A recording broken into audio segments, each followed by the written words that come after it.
Are you an entrepreneur, small business owner, or consultant looking to boost your authority, influence, and impact?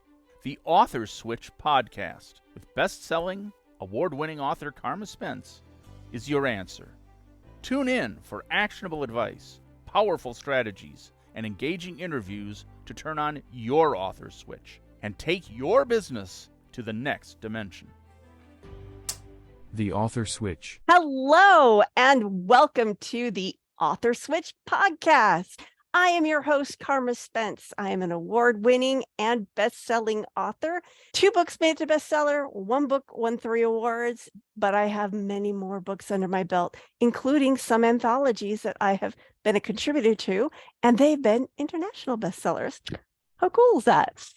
And as your host of the Author Switch, I'm a podcast host too. Isn't that exciting?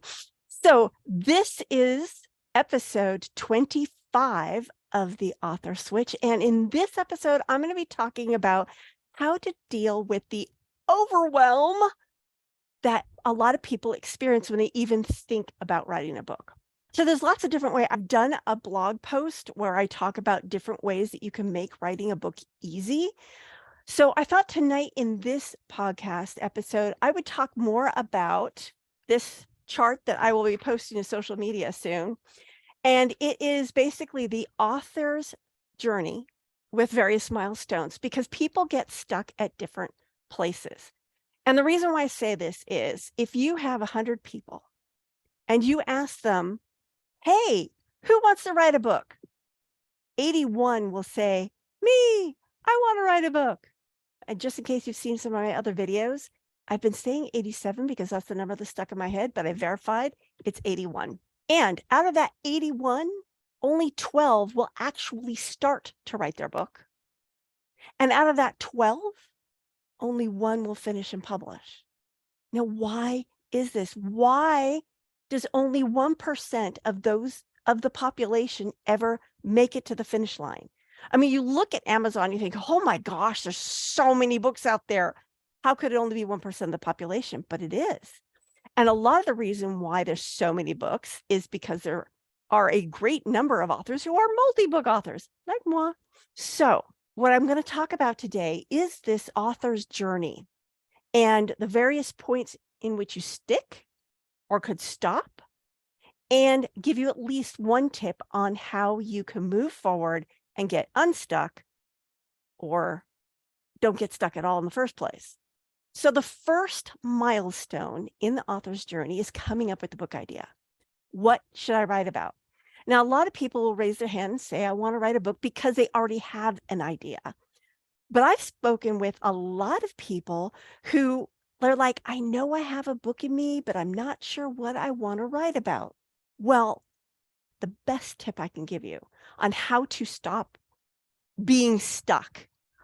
Like, for example, you may have multiple ideas. You don't know which one to start on first. The best way to get you to the right book for you right now is to really dive into your personal brand and understand what your brand promises. What do you want to be known for? So, for example, I want to be known for helping people get unstuck and get published. So what should I write about? Perhaps writer's block, perhaps publishing, perhaps how to come up with a book idea.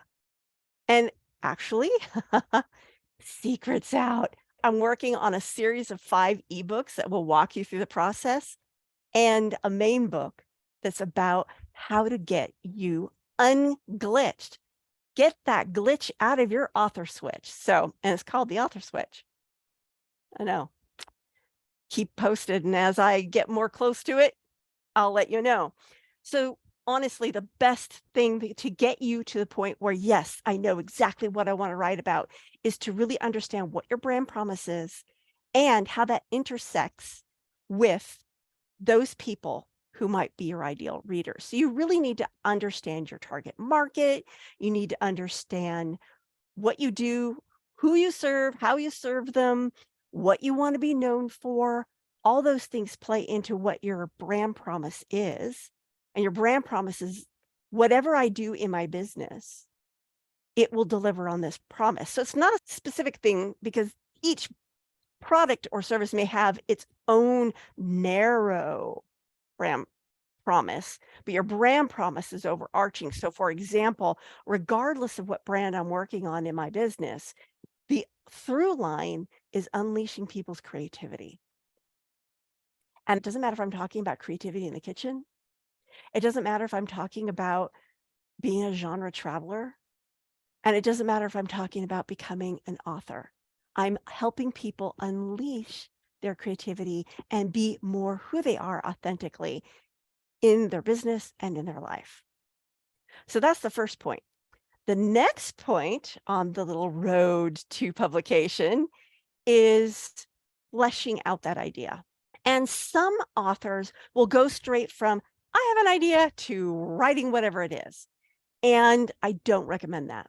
I think the best thing to get you through that writing process easily, quickly, succinctly, without going down writing rabbit holes is to have an outline. Now, this is not a written in stone, thou shalt only follow everything in this outline kind of outline. No, it's a roadmap. It's a guideline. It says, these are the kinds of things I want to include in my book. So this is how, for nonfictionists, these are the kinds of things I want to include in my book. And this is generally the order in which I want to do it. Now, for example, you don't have to completely follow that. So in my book, Public Speaking Superpowers, I was writing the book and I realized, wait a minute, there's a whole chapter missing here. It was not in my outline.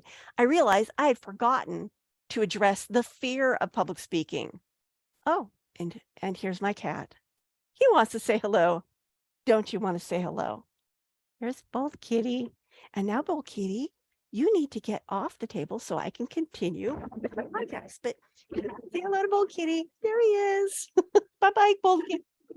Okay, where was I? All right, so I was talking about having an outline, and it doesn't have to be your written in stone, dyed in the wool, have to do this. Because, like I said, I'd forgotten this entire chapter on the fear of public speaking. So I revised my outline, and I wrote the chapter. Now, if you're writing fiction, your outline is more like, these are my major plot points, and these are kind of how they interact and why one has to come before the other. But again, sometimes as you're writing, you'll realize, wait a minute, I forgot this, or oh, my character's taking me in a different direction. An outline basically helps keep you from going down writing rabbit holes where you have to throw all your stuff away because you went down a wrong path. And believe it or not, it can enhance creativity because having barriers, having the things that keep you in actually helps you more creative. So for example, a haiku, 5 syllables, 7 syllables, 5 syllables. That constraint actually makes you more creative in coming up with a very powerful poem, as opposed to just say, write a poem any way you want. That's hard. But when it has rules, you actually unleash your creativity. And there's research that supports that.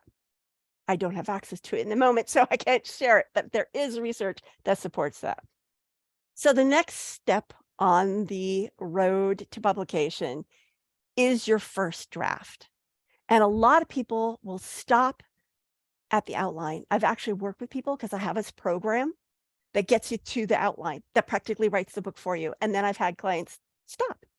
They have the outline that practically writes the book for them, and they stop. They don't move on because life gets in their way. That's where some of the causes of writer's block come in, because what happens is they procrastinate. And why are they procrastinating? Well, I've done an entire webinar, which you can get for free. I'll put a link in the show notes, that goes into why we procrastinate. And the main reason that people procrastinate is that they are avoiding some sort of discomfort. And if you are avoiding your book, if you are procrastinating writing your book, there's something about that book that's triggering you. Now, the trigger could be that you're about to write about something that's emotionally painful. That's very common in memoirs. Or you could be writing about something that you're not sure that you're capable of doing. Or, and this is where your subconscious totally does a number on you, You could be avoiding writing because you haven't done the work you need to do to write that book well. So for example, there is a book I want to write that's got a lot of humor in it. And honestly, I don't feel like I have the skill set to really write humor. So I keep procrastinating on that book. I've been procrastinating on it years because I still haven't done the work I need to do in order to write a humorous book. Besides, I've got other books to write. I got a lot of them.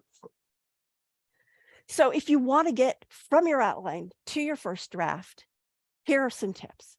One, if you're procrastinating, try to delve into what are you trying to avoid? And you know what? I've also written a blog post about this. I'll share a link to that in the show notes as well. And try to figure out how you can resolve that emotional issue. Now, if you are procrastinating because you're thinking, oh my gosh, this is such a big, my outline is really long, and how do I, you're approaching it wrong. You don't have to write the whole book in one sitting. Write one paragraph. And the next day, write another paragraph. And if you've done a detailed outline, that's easy because you'll say chapter 1, and I'm going to cover these 5 points. Well, point number 1, write about that today. And then go to another chapter and write about point number 2. You don't have to do it chronologically. That's another thing that causes people to procrastinate because they're thinking, I can't work on my book unless I do chapter number 1, then chapter number 2, and no, do whichever chapter is easiest for you right now. Do it completely out of order. You can work on the transitions later. Once you've got that messy first draft done, break it up into tiny bits, one step at a time, and you can get through this. So now the next step after your first draft is the editing and proofreading portion. Now, this is my favorite part of the book. I love editing because editing is where the magic happens. I become a manuscript magician. This is where you polish and where you bring your book to life, because really the first draft is messy. It's a brain dump. Do not publish your first draft. Please don't. Let us all agree on this one point. Never publish your first draft. And you don't have to edit your draft yourself. Once you've got this first draft done, you can hand it off to an editor. Now, it depends on what your budget is. You may want to massage it a little bit before you hand it off to an editor. Or if you're really lucky, like I am, you have a spouse who's a really good writer. I hand it off to him and he edits. We go back and forth and he edits a lot of my work. I don't know what I'd do without him. Anyway, so hire an editor, get a friend, get some volunteer beta readers to read this first draft. Don't do it on your own. You know how they say like a movie is a team? You know, books are a team too. Never do it on your own. You need cover designers, you need editors, you need proofreaders, you need beta readers, you need all these people who give you the feedback you need to really polish that book into something brilliant. So tip for getting through the editing proofreading is hire the help or get volunteers to help you. There are a lot of people who will volunteer to do that. Believe me, I've spoken with people who said, oh yeah, I'm not really an editor, but I edited this book for my friend and I worked with them completely for free. Not that I think you should do that all the time. That's, you know, you don't want to burn your bridges and drive people crazy, but there are options. Take advantage of them. And writers groups, you can give them a chapter at a time and get feedback. There's so much available out there to help you get through that editing and proofreading. And don't do it on your own. So then the next step, the last step, it's the finish line. And that is publishing. Now you got to publish a book. So what do you do now? There's so many options. You've got ebook, paperback, hardcover, audiobook. You've got, do I want to do Kindle exclusive? Do I want to do multiple platforms? You know, it really depends on who your audience is and what kind of books they are going to want to read. I say publish it in as many platforms as you are able to. Always have an ebook version because more and more people will only read the ebook version, especially busy people. And now with print on demand, there is absolutely no reason you can't have a paperback and even a hardcover version. Amazon gives you those two options. And if you want to get into bookstores, you can go to Ingram Spark and get those two options as well. Now, the choice of doing Kindle exclusive or being on multiple platforms depends on what your goals are for the book. I have always gone with multiple platforms, but with my next series, the series I hinted about earlier, I'm going to experiment with Kindle exclusive because I have heard a little birdie say that you actually sell more books when you're an Amazon exclusive because Amazon promotes you more. So I'm going to do that experiment and I'm going to let you know.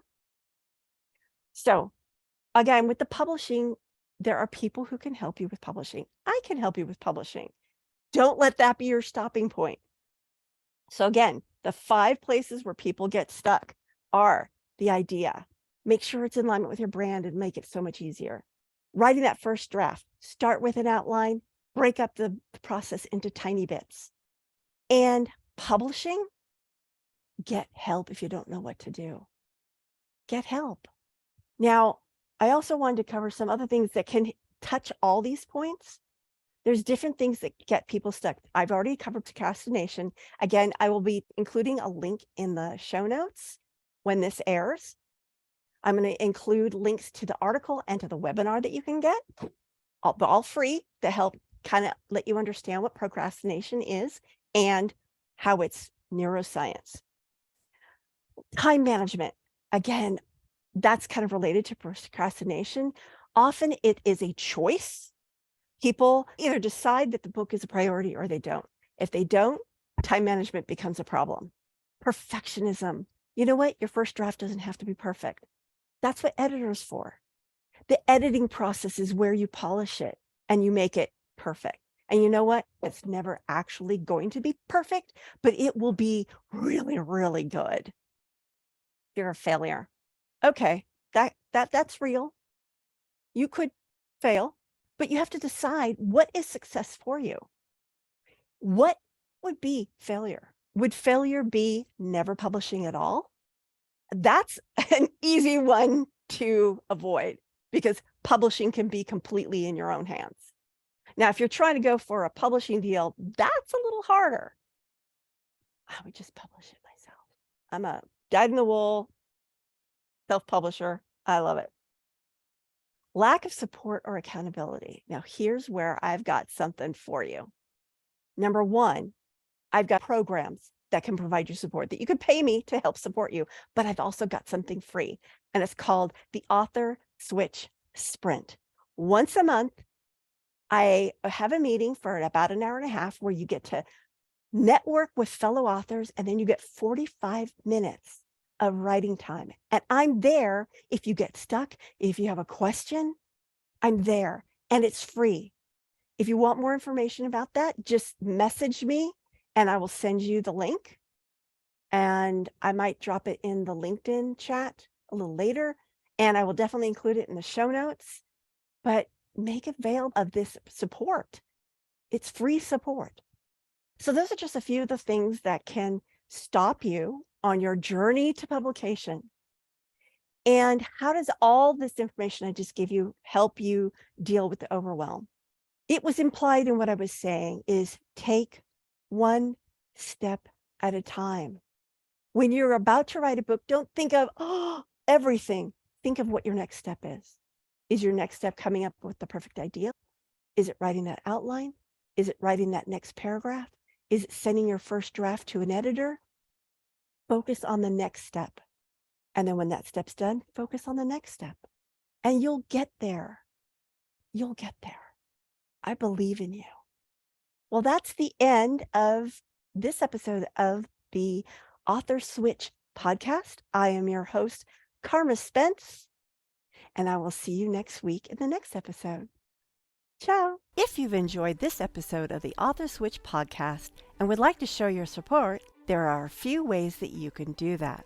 First, I encourage you to subscribe to the podcast so you never miss an episode. Additionally, leaving a rating and review would greatly help me reach more listeners and continue providing valuable content. To stay up to date with the Author Switch podcast and gain access to additional information on amplifying your authority, influence, and thought leadership through books, you can follow me on LinkedIn at Carma Spence and on Twitter at Carma P. For those interested in catching up on previous episodes, including those no longer available on podcast platforms, you can find them all at authorswitch.com/episodes, where you can choose to watch or listen to them at your convenience. Thank you so much for your support and for being a part of the Author Switch community.